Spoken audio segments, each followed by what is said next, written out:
Welcome to Heresy, the Horus Heresy talk show. In this video, we're going to be talking all about the Space Marines Sicaran Battle Tank, all the different variants of that tank. We're going to be going over the basics of the tank, its basic stats and so on, and its very close and direct comparisons to the Predator, which I reviewed recently as well. We're going to be going over the common weapon options, the Pintles and the Sponson options, talking about all the different Sicaran variants and the special weapons that they bring to the table, which variants I'd recommend if you want to pick up a Sicaran, and also some tactics for using it on the tabletop as well. But before we do that, if you enjoy the content, please do subscribe to the channel, give this video a like, it really helps and it means a lot. And don't forget to check out our Discord community as well, a link to that is in the video description below. And now on with the show. The Sicaran is 190 points minimum, depending on which vehicle that you take, which is pretty expensive. It moves 16 inches, bit more average than most tanks, bit more than most tanks on average, I should say. And it's got an armor value of 13 on the front, 12 on the sides and the rear, and it's got 4 hit points. It mounts a variety of generally quite unique weaponry, so rather than, other tanks which just get some generic Space Marine weapons, everything on the Sicarans is unique. All the variants can take a hunter-killer missile and a searchlight. Some of them can also take a dozer blade.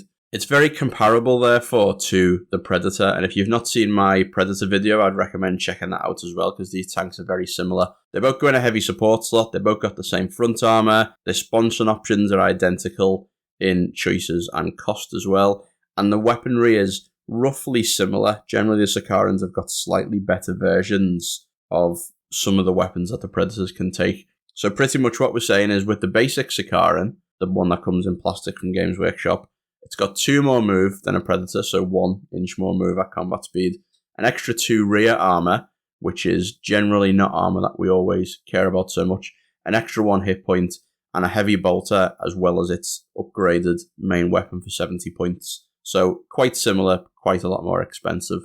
The other thing for Sicarans is they are in the same points range as a Dreadnought as well, which is always going to be a tough spot to be in. Predators, obviously less good than Dreadnoughts, but they are cheaper, which does give them a bit of a niche, whereas Sicarans are really directly competing. Now, nothing in the game is ever going to win a comparison with Dreadnoughts, we know that, but you might be looking for something different to a Dreadnought. Maybe like at my local events, Dreadnoughts are limited in the number you can take, so you might be looking for an alternative. You might just be bored of Dreadnoughts, and of course Dreadnoughts go in a different slot as well. So there are reasons to look at other things, but it is a tough spot to be in when you're just looking at points. But the last and a very important thing to say about Sicarans is they do look great on the tabletop. It's a really good model, looks really awesome, and if you just want it for the looks, you can ignore everything in this video, just go out and buy the Sicaran. It's not so bad, it's not going to be able to shoot things, it's still a tank, and it looks great on the tabletop. But let's have a look at the stats for the vehicle and see if it's worth that the cool looks that it comes with. So some weapon options that are common to all or most of the Sicaran variants. So it can take heavy bolter sponsons, which it comes with, cheap and cheerful, can fire at infantry, good as a cheap option for Imperial Fist maybe. Heavy flamers, very similar, but you generally with the Sicarans, they've got quite big guns, so they normally want to stay at range. It is a defensive weapon, and it's good versus Auxiliary and Mechanicum, but again, it's pretty cheap option on the tank. But moving on to the las cannon, exactly the same as on the Predator. These are only 10 points for an upgrade, so really there's no reason, except on maybe one Sicaran variant, to not always take these. 10 points for 2 las cannons is just so cheap. You're already paying all the points for a tank. You want to put the las cannons on it, and until these change in points in the future maybe, you always put them on the tank pretty much. You've also got the option of Volkite Culverins, which are a good anti-infantry upgrade. And if you want to make a real anti-infantry focused tank, you can take these. And Volkite's very popular because it's a death ray, so not a bad option at all.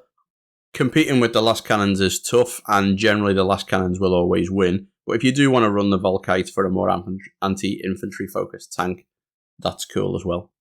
Pintle weapon options too, they get the same Pintle weapon options pretty much as a Predator as well. So the twin link bolter or combi weapon, mostly pointless. They're never going to pay points for these. It probably really should have been free or something, but they're there if you really want to.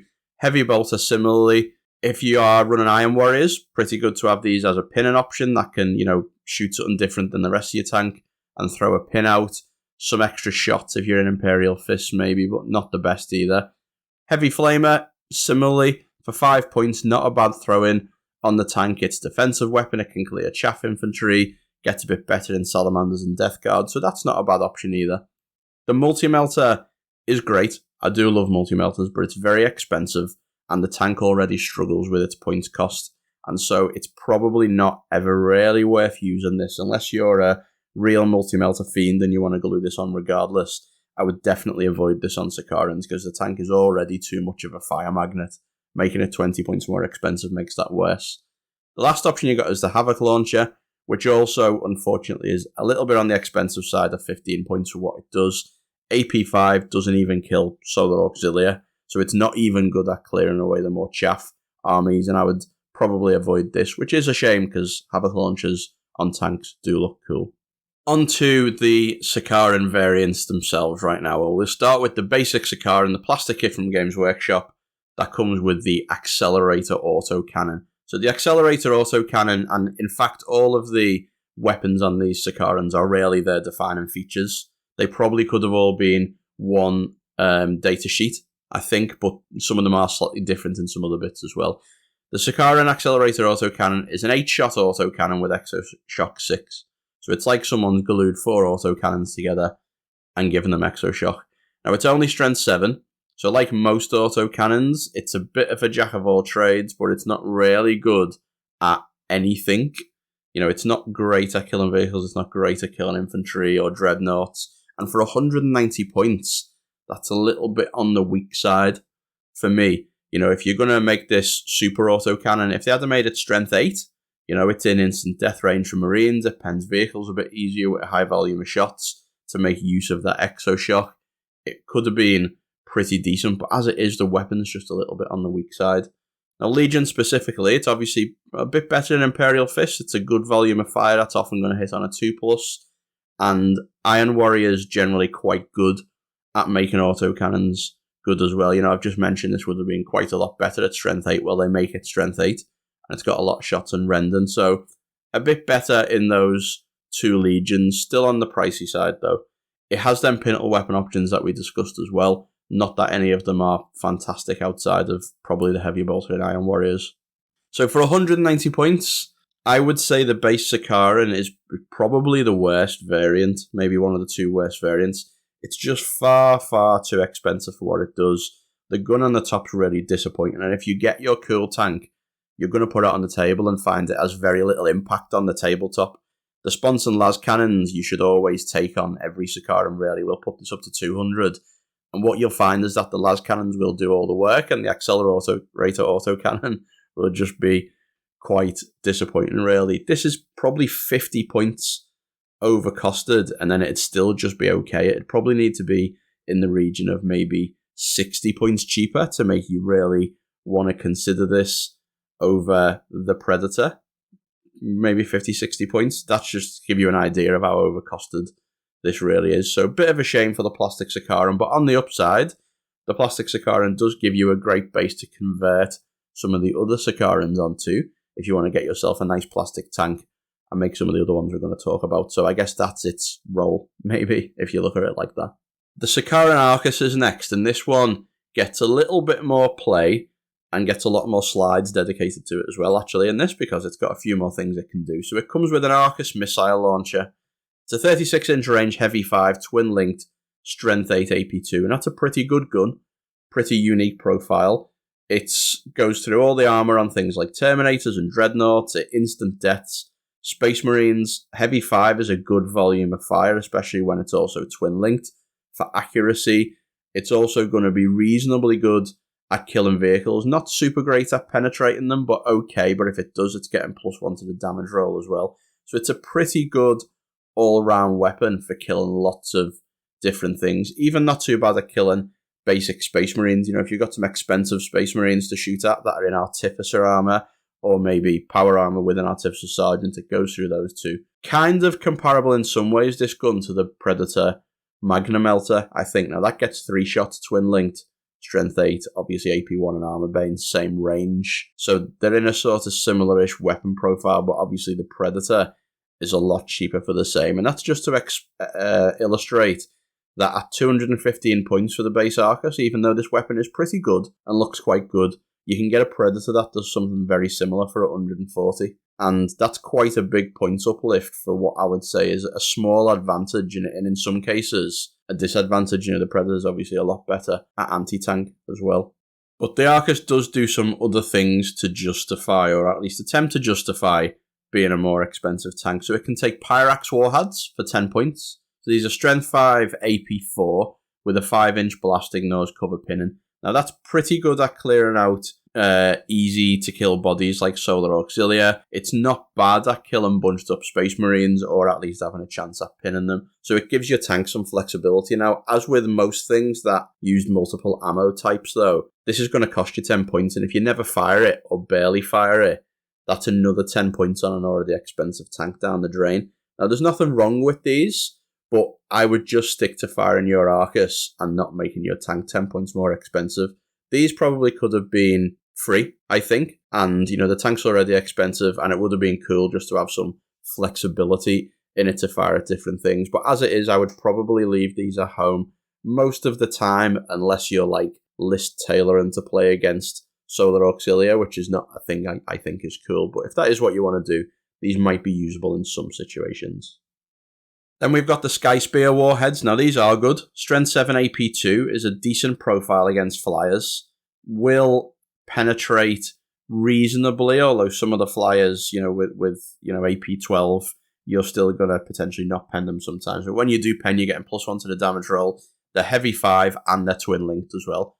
So pretty decent anti-air as it goes. So what this does is lets the Arcus bring anti-air cover whilst also still maintaining firing those normal Arcus missiles at the same time. Now that's a pretty good thing.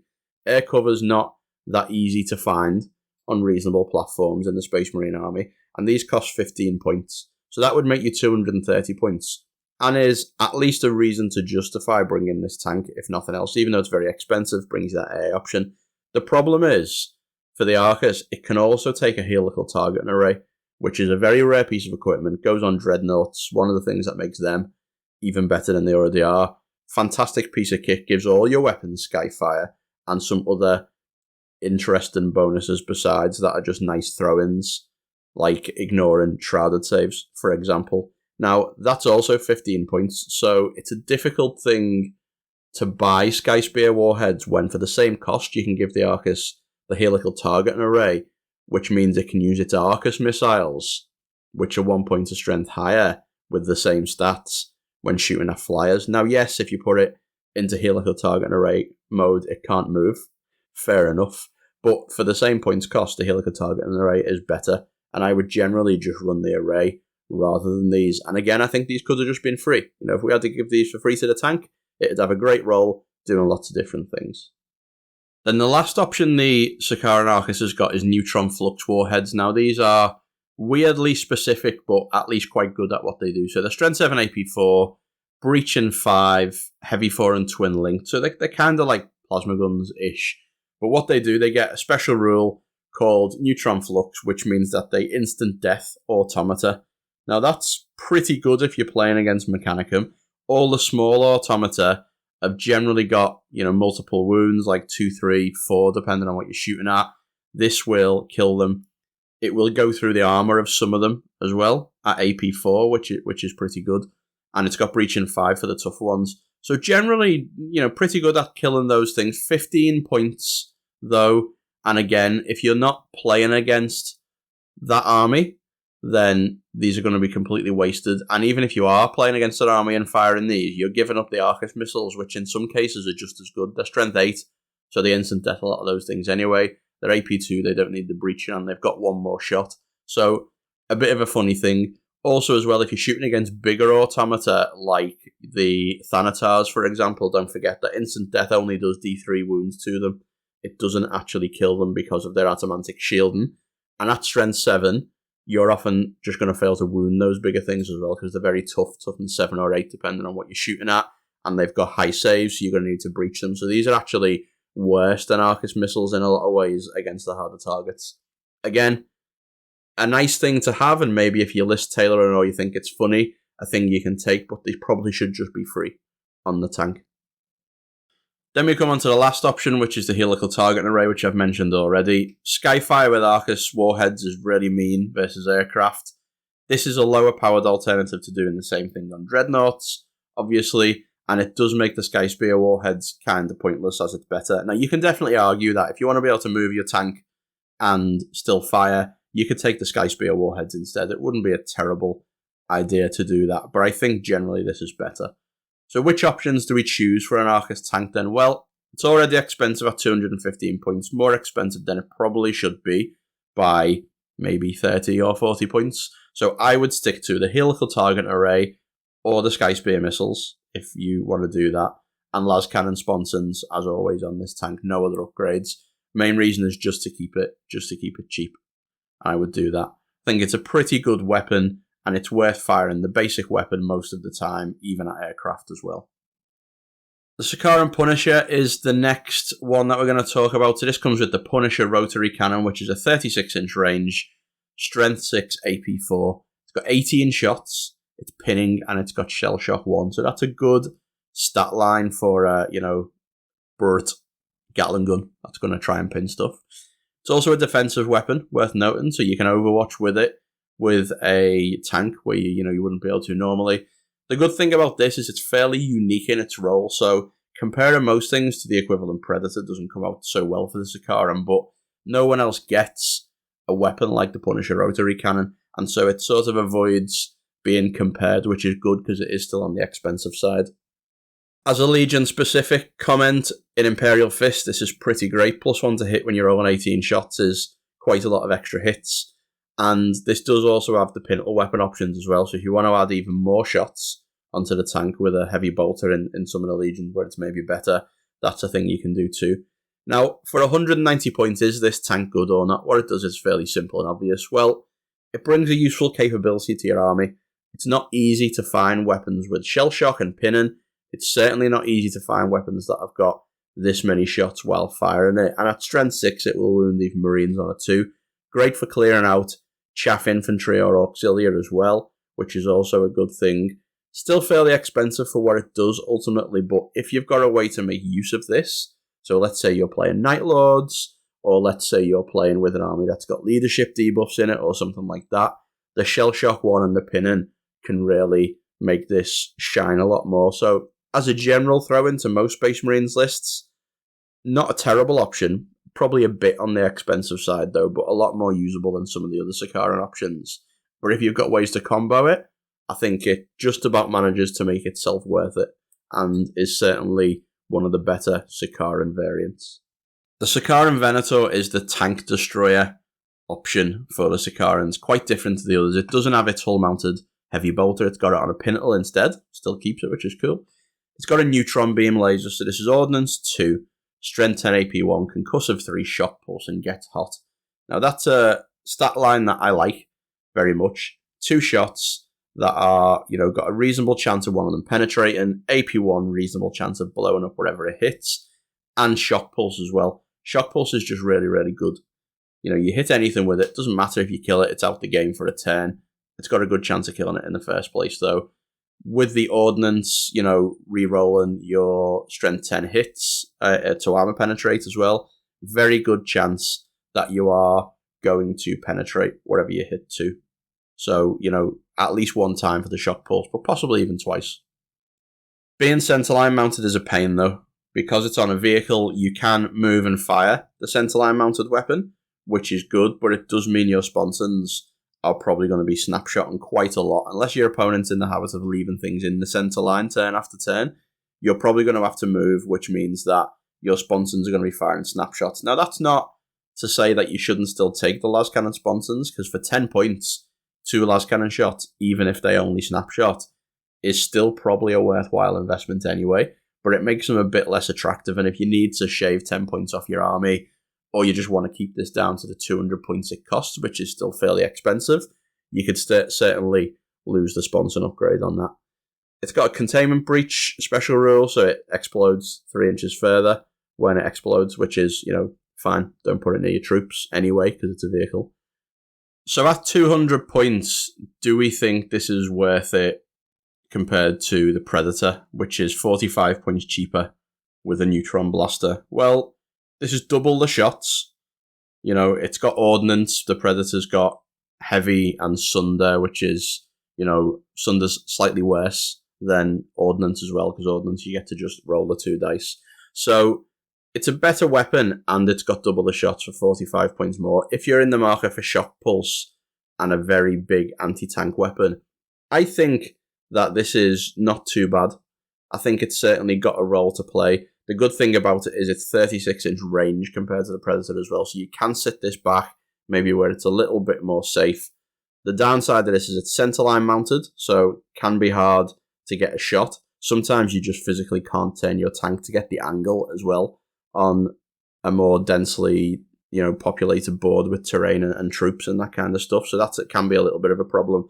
But 200 points, I think this can justify what it's doing. Now, like all Sicarans, unfortunately, it's got the downside of being easy to kill, but it is a very big gun.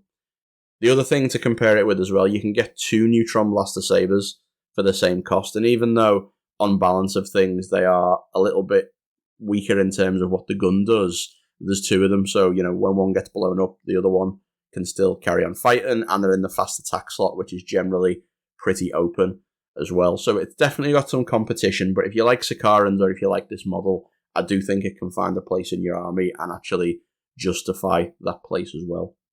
Lastly, we come on to the Sicaran Omega, which is arguably the coolest looking Sicaran, with the massive Omega plasma array on top. Some very, very oversized plasma guns, like bigger than the guns on some knights, in fact, in physical space. 36-inch range, twin-link plasma gun times 4. That's basically what this gun is. It's 4 plasma guns strapped together with a slightly better range.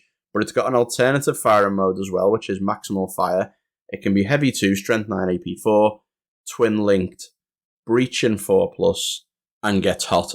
It's got the plasma burn special rule, which means that if you take any hull points off a vehicle, even if you take them off by glancing, on a 4+, it does an extra D3 hull points of damage, which is +1 extra on average. So that's a pretty decent special rule, really, especially given it can spike. You know, you can shoot this at a vehicle, roll an extra 3, you take 4 hull points off something, and suddenly you've killed a tank like a Land Raider in one shot or something. But it's a very swingy rule. It could also do nothing.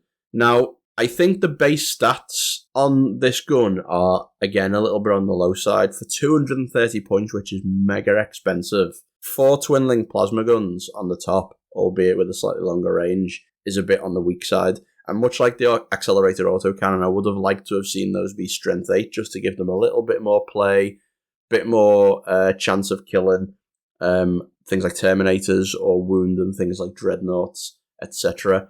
And the maximal fire, although that plasma burn rule can be quite swingily good, realistically, 2 strength 9 AP4 shots with breach and 4 is pretty much worse than 2 las cannons in almost every way, and they get hot as well. So similar vehicles that just mount a bunch of las cannons are going to do way more damage than this most of the time. Chance of straight blowing things up. They've got sunder. You know, they don't need to roll to breach if they're shooting things like Dreadnoughts. You know, they're always going to go through that base save and throw.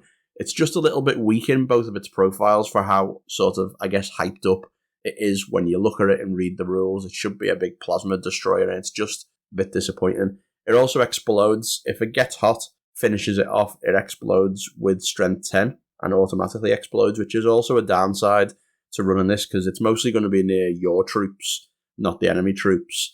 And if it's finishing itself off with gets hot, it's got a chance of doing more damage to you as well. It's, you know, not going to come into play often, but it's definitely a negative. So for 230 points, is this worth it? It's very expensive. And the weapon is good at what it does. It's a good weapon, but it's not incredible, certainly not for how pricey it is. And so I would say that this is probably one of the Sicaran variants I would avoid. And it's definitely in the bottom 2 along with the base Sicaran, unfortunately, which is a shame because it does look so awesome. So which variants would I recommend then if you're looking to pick up a Sicaran? Well, the Arcus, for sure, does bring you great AA cover, which is a hard thing to get into your army, and it provides good firepower with a nice flexible stat line against a whole variety of targets. It is expensive, too expensive really for what it does, but that's somewhat offset by the fact that it brings a fairly unique capability to the army, and that's actually a theme that runs through all these recommendations is, although the Sicaran in general is an overpriced tank, when you're getting something that's unique to the army that you can't just get an exact copy of somewhere else for cheaper, at least you've got a reason to consider bringing them and a justification for them. The Punisher, similarly, strong pinning capability, also good at clearing out, lesser armoured infantry. Again, somewhat expensive what it does, but not overly so, I don't think, especially if your army's got ways to combo with its pinning and Night Lords, anything with a leadership reduction, etc. And then the last one I do think is okay is the Venator. So it's a source of shock pulse. It's got enough range to say safer than the equivalent Predator or Sabres that can also bring shock pulse. The gun is very, very big as well. It's a very, very big gun. It is expensive for these advantages, I would say, but it can justify its place just by bringing a gun that is uniquely good at killing tanks. So how do you play the Sicaran on the tabletop then? Well, just a few basics really. The Sicaran is a glass cannon. It's not survivable. That's the main reason I would consider most of the things to be overcosted. So the key to getting the most out of it is to making sure it stays alive, to keep shooting in a complete non-shocker. Now, the thing you have to remember with this, and the thing I always tell people who play these lighter tanks, is sometimes shooting at a target that's maybe not the one you really want to shoot at, or even missing a turn of shooting so you can hide your tank, might be a better option than just firing your gun knowing that you're going to get shot at next turn. Because sometimes if you wait a turn, you can fight on a battlefield where there's less guns, and therefore there's less things that can just easily take the Sicaran out, once the rest of your armies soften things up, or once your opponent's committed to different parts of the battlefield. Do use cover and cut down enemy fire lines, always super important when you're playing any Warhammer game, but particularly for these tanks. Sometimes the advantage of tanks is that sometimes they can just get a bit lucky, they get penned a few times, they don't die, they survive with some hit points, and making sure that your opponent hasn't got the options available, to finish off a tank that's on one hit point left, for example, by cutting down the amount of enemies that can see it, can really help it survive a bit longer. Do use your movement. It is quite fast, 8 inches when it's moving around at combat speed, or 16 if you really want to zip around somewhere to maximise its chance of staying alive, and take advantage of its armour to shoot at targets that are like running anti-infantry weapons like Volkite culverins, for example, and avoid the return fire so that your other units don't have to, is a really good thing. Another thing I like with the Sicaran Punisher is if you shoot at enemy units with plasma, Armour 13 is fairly safe from plasma, so you can shoot at those units, pin them potentially with the Sicaran Punisher, and then something else can shoot them and finish them off. And this is actually one of the few times where it's got an advantage over Dreadnoughts as well, because Dreadnoughts are actually fairly vulnerable to taking a bunch of wounds off a unit of plasma things because of the way their profile works, whereas armour is very much harder to kill. Where at 13, most plasma can only glance it at best on a 6. So interesting little niche advantage over Dreadnoughts there. So in summary, yes, the Sicaran is a very expensive tank given it's barely more survivable than a Predator. That's its main issue. Some of the variants are overpriced by 50, maybe even more points, making them quite a hard sell, even given how cool they are and how cool they look, and also given the Forge World price tags on most of these as well, although you could convert some up using the plastic Sicaran base. The weapons generally as well, as I've mentioned a couple of times, just feel a little bit underpowered for the sort of glass cannon nature of the tank. Certainly some of the weapons, the autocannon, the plasma gun, probably also the Arcus, really, given its points, could have been a bit better. If the points weren't going to come down on the tank, they could have just made it a bit more killy, probably. Some of the variants, though, definitely do have potential, as we've discussed, especially given the unique roles they can fill in the army. And, as I've mentioned a few times, at least the base Sicaran's a good place to start converting the others, if nothing else. And that's the end of the show. I hope you've enjoyed it. I've certainly enjoyed recording it. I would really appreciate if you give me a like and subscribe on YouTube. It helps a lot. And again, please do come and join us in Discord at the Heresy community. There's a link to that in the video description down below. I'll see you all next time. Thanks for listening, and bye-bye.